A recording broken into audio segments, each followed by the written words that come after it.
maken betekent brengen. Et si, pour démêler des situations conflictuelles, on tentait la méthode et le discernement? Et si, pour ce faire, les recherches en négociation et en médiation pouvaient aider les responsables diversité-inclusion? Tel est l'esprit dans lequel l'AFMD, l'Association française des managers de la diversité, et l'ADRIPS, l'Association pour la diffusion de la recherche internationale en psychologie sociale, ont organisé une journée d'études le 9 décembre 2024 en présence d'une centaine de professionnels de la diversité et inclusion et de chercheurs et chercheuses en psychologie sociale venus de France, Suisse, Belgique et États-Unis. À cette occasion, nous en avons enregistré 6, leur avons soumis quelques témoignages de terrain.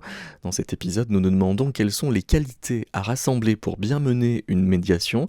Responsable de coordination pédagogique du diplôme universitaire de gestion des conflits à l'université Paris-Cité, Imen Benarda détaille les ressorts du rôle d'un médiateur. Le médiateur, c'est quelqu'un qui intervient lorsque les relations sont rompues entre deux individus.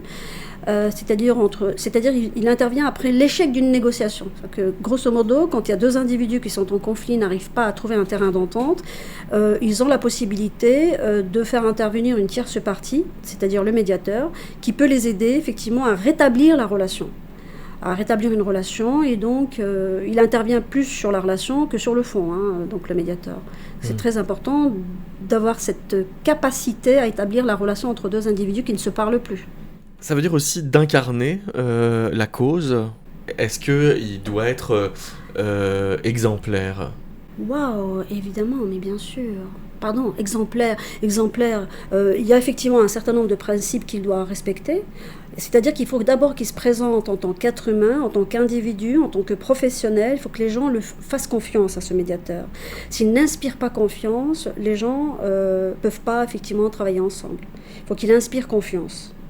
Il faut que ce soit quelqu'un de neutre. Il faut que ce soit quelqu'un d'impartial, par exemple, qui soit à l'écoute des deux parties. Il ne faudrait pas qu'une des parties perçoit, par exemple, ou voit ou entrevoit qu'il y a une forme de partialité. C'est-à-dire qu'il faudrait qu'il fasse attention à ne pas pencher d'un côté plus que de l'autre.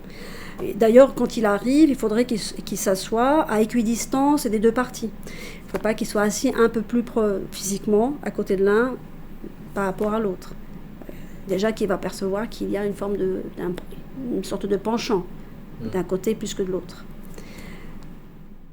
Parce qu'on a des exemples de managers qui, à défaut de se poster comme une figure neutre, justement misent sur leur propre vécu de questions liées aux discriminations, par exemple, et qui, par conséquent, incarne certains des problèmes, des thématiques. Enfin, incarne, par exemple, d'avoir pu soi-même être victime de discrimination et donc trouver et tirer leur légitimité à traiter de ces problèmes, justement dans le fait qu'eux-mêmes ont un parcours de vie qui fait qu'ils ne sont absolument pas neutres par rapport aux questions, par exemple, de discrimination. D'accord. Écoutez, les gens viennent avec leur bagage. C'est ça, donc ils peuvent pas être neutres. Ça dépend s'ils ont fait un travail sur eux-mêmes, disons. Attention, il faut qu'ils aient fait un travail sur eux-mêmes. Bien sûr, il peut y avoir effectivement un biais de projection. Les psychologues sociaux ont beaucoup travaillé sur les biais de projection. Il peut faire effectivement... C'est quoi un biais de projection ? Un biais de projection, c'est projeter sur l'autre sa propre histoire. D'accord. Donc ça veut dire que ça peut être biaisé, entièrement biaisé. Donc le médiateur, mais s'ils sont formés à la médiation, ils peuvent tout à fait faire gaffe par rapport à ça. C'est-à-dire ne pas confondre leur propre situation par rapport à la situation qui les a amenés justement à jouer ce rôle, ou en tout cas à endosser ce rôle. Ce que je veux dire par là, c'est que le médiateur, de toutes les façons, il ne peut pas parler de lui-même, il ne peut pas suggérer les solutions, il ne peut pas suggérer quoi que ce soit à la table des négociations qui puisse en tout cas biaiser le processus de médiation. Il peut simplement relever un certain nombre... En fait, lui, il procède par la maïeutique, c'est-à-dire par un questionnement. Par exemple, s'il y en a un des deux parties qui parle d'un vécu ou qui parle d'un point précis par rapport à un vécu, il faut qu'il soulève, c'est-à-dire qu'il faudrait effectivement que tout ce qu'il dira sera en lien avec ce que raconte l'un ou l'autre des médias. Il ne peut pas donner son avis, par exemple, sur une situation. C'est pas possible. Je vais vous faire écouter le témoignage d'un des managers qu'on a enregistré justement sur cette question-là. Moi, c'est ce que j'ai essayé de lancer avec le sujet LGBTQ+, parce qu'on a apporté des témoignages de personnes de l'entreprise, du groupe, qui ont, enfin moi en particulier, j'en ai parlé en public, à des conférences, etc. Mais sur les sujets de santé mentale, il n'y a personne qui s'est encore exposé, disons. On a tous écouté quelqu'un qui venait de l'extérieur, qui a parlé de son témoignage, de son engagement dans cette association, mais ça vient pas, c'est du top-down, c'est pas du bottom-up. Pour moi, c'est ça aussi la différence, où là, on peut avoir une différence entre les deux types d'interventions. Parce que qu'est-ce que vous répondez à un chargé diversité et inclusion qui lui dit il ne faut pas que les interventions relèvent du militantisme? Mais alors je ne sais pas comment on définit le militantisme exactement, qu'est-ce que ça veut dire, parce que du moment où on parle du bien-être de personnes, il ne s'agit pas de militantisme mais uniquement d'expériences partagées. Enfin, je sais pas quoi répondre à ça, mais je pense que si on crée des groupes pour justement donner de la libre expression à des personnes, il ne s'agit pas du tout de militantisme, en tout cas. Mais vous, quand vous vous exprimez auprès de vos collaborateurs, Oui. en prenant la charge de représenter donc une communauté LGBT+, Enfin, en tout cas, pas représenter l'ensemble d'une communauté, mais juste parler de mon expérience. Mais est-ce que là, vous luttez contre une discrimination ou est-ce que vous défendez une cause? Comment est-ce que vous pensez le curseur? Ah ouais, c'est compliqué. C'est cumulable, hein, mais... c'est cumulable. Bah, je pense que l'un est lié à l'autre, de toute façon, parce que c'est une cause pour laquelle on lutte, sinon on ne serait pas là à en parler. Et d'un autre côté, on parle d'expérience personnelle, donc c'est vraiment juste partager du vécu. Comment dire, c'est tout à fait valable dans quelque cadre que ce soit, puisque c'est une expérience personnelle. Mais vous, quand vous faites ça, vous vous mettez à un endroit de discours qui doit pas être si facile à porter, parce que vous sortez un peu de votre métier pour devenir témoin.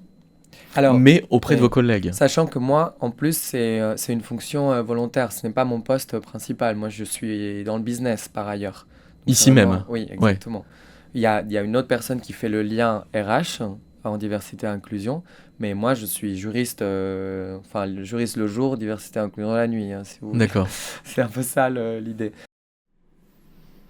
Alors, Imen Benardaz, vous laissiez penser que même pour faire de la prévention contre les discriminations LGBT en entreprise, eh bien, en quelque sorte, n'importe quel bon médiateur pourrait s'en charger.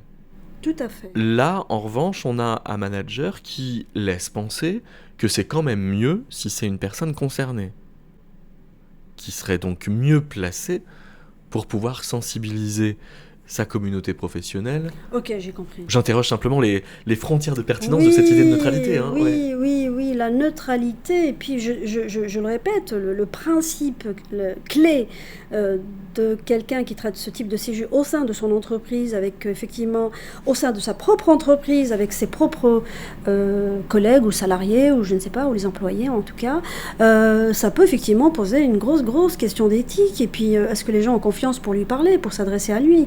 Parce qu'effectivement, le RH, il est en contact direct avec, évidemment, tout le staff de l'entreprise. Et donc, c'est pour ça que je disais, effectivement, tout à l'heure, tout repose sur une question d'éthique et de confiance. Si les gens n'ont pas confiance, s'ils n'inspirent pas confiance, les gens ils peuvent pas effectivement en parler. Les gens ils en parleront pas. Ils feront semblant d'en parler, mais ils en parleront pas.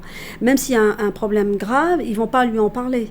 Donc je sais pas comment cette personne est perçue au sein de son entreprise. Je pense qu'il faut faire un sondage anonyme pour poser la question aux gens, est-ce qu'ils préféreraient effectivement en parler de la question de la diversité avec quelqu'un d'interne ou d'externe? Quelqu'un d'interne ou d'externe, une sorte d'expert interne ou externe, une sorte de médiateur externe par exemple. Quand vous dites ils peuvent faire semblant d'en parler, faire semblant ça peut aller très loin? Écoutez, faire semblant, je peux vous assurer que les gens, pour leur faire parler des choses, c'est très compliqué. Et puis je vous dis, soit vous inspirez confiance, soit vous n'inspirez pas confiance. Et donc, effectivement, les gens, ils vont faire semblant de vous raconter peut-être des histoires parce qu'il faut faire bonne figure, parce que, on connaît, hein, en tant que les psychologues sociaux, on sait très bien un peu comment ça se passe. Mais il y a d'énormes problèmes, vous n'imaginez même pas à quel point, et les gens, ils n'en parlent pas. Moi, beaucoup de gens sont venus m'en parler pendant les pauses déjeuner quand ils sont seuls, parce que peut-être, voilà, parce qu'ils ont senti qu'ils pouvaient m'en parler, par exemple. Mais là, on a un vrai problème, c'est-à-dire que vous organisez un cadre formel pour pouvoir aborder des questions importantes, de dissensions, de conflits potentiels, et les actrices et acteurs ont besoin de créer des cadres informels pour pouvoir vous interpeller sur ce qui les concerne profondément sur le sujet. Non. Pas forcément des cadres formels. D'ailleurs, on a découvert effectivement que c'est dans les négociations informelles que les gens en parlent plus facilement parce que ça ne les engage pas personnellement. Ouais. Parce qu'effectivement, si on leur demande est-ce que tu peux témoigner ou je ne sais pas quoi, ils vont dire j'ai juste voulu en parler, moi je ne veux rien faire, je veux pas aller plus loin en fait. On s'était rendu compte effectivement que dans les réunions informelles, c'est là où les gens en parlent le mieux. 1. 2, il faut que la personne inspire confiance. Ça, c'est fondamental. Je l'ai observé 1 million de fois. La troisième des choses, il ne faut pas que ça se passe au sein de l'entreprise. Il ne faut pas que les gens en parlent au sein de l'entreprise. Parce que c'est un lieu de souffrance, l'entreprise. Ça peut être effectivement un lieu de souffrance. Et les gens, ils n'en parleront pas au sein de l'entreprise. C'est-à-dire qu'il y a une sorte de double contrainte ou double injonction qui est que non seulement je viens reculant parce que je subis par exemple des discriminations, parce que par exemple j'ai été je ne sais pas quoi. Et puis si en plus il faudrait que j'en parle au sein de mon entreprise, là où j'ai subi. Et puis ensuite, les gens qui sont là, et c'est peut-être l'autre qui est discriminé ou l'autre qui fait l'objet de discrimination, peut-être qu'il est juste à côté de celui qui le harcèle, par exemple, d'un point de vue moral, ou d'un point de vue, je ne sais pas, peut-être qu'il subit des harcèlements de quelqu'un qui est présent lors de ces réunions. On ne sait pas ce qui se passe. Vous croyez que les gens vont parler? Ils ne vont pas parler, ils ont vraiment très très peur. Ils ont peur de perdre leur boulot, ils ont peur effectivement d'avoir une réputation, ils ont peur de plein de choses. Et puis effectivement, il vaut mieux une médiation que faire une enquête au sein de l'entreprise déjà. Donc les gens ils font, ouais. Bon. C'est très délicat. C'est véritablement, il y a une forme de fragilité dans ce type de processus, effectivement, qui consisterait à parler avec le DRH, ou le RH en tout cas, de son entreprise, à effectivement accepter une réunion, de participer à une réunion avec d'autres,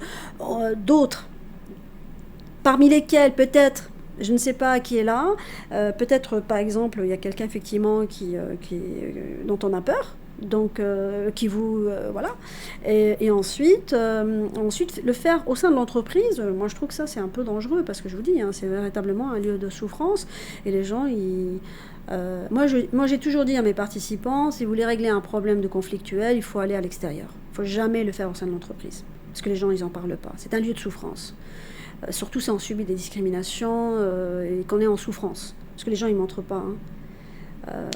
Donc ça peut aller très loin, ça peut aller vraiment très très loin. Je pourrais poser la question autrement, est-ce que être responsable d'E&I, c'est jouer un jeu de rôle? Goffman, qui est un célèbre sociologue, parce qu'on travaille effectivement sur la négociation et la médiation d'un point de vue évidemment pluridisciplinaire. Donc effectivement, la négociation s'alimente de beaucoup de concepts sociologiques, psychosociaux, anthropologiques, etc. Moi-même, qui suis responsable d'un diplôme universitaire sur la gestion de conflits, négociation, médiation, je travaille beaucoup avec les anthropologues, les sociologues, etc. Donc Goffman, qui est un célèbre sociologue, effectivement, compare, par exemple, la situation de gestion de conflits, etc., à une scène de théâtre. Bien sûr qu'on est en train de jouer un rôle. Bien sûr qu'on est en train, parce qu'il y a des techniques, effectivement, qui permettent de... on sait très bien ce qui est en train de se passer autour de la table des négociations quand on a été formé. Mais quand on n'est pas formé, c'est un petit peu plus compliqué. Hein. Parce que, comme je disais un petit peu tout à l'heure, il faut d'abord instaurer une sorte de relation qui soit une relation saine. d'abord et avant tout.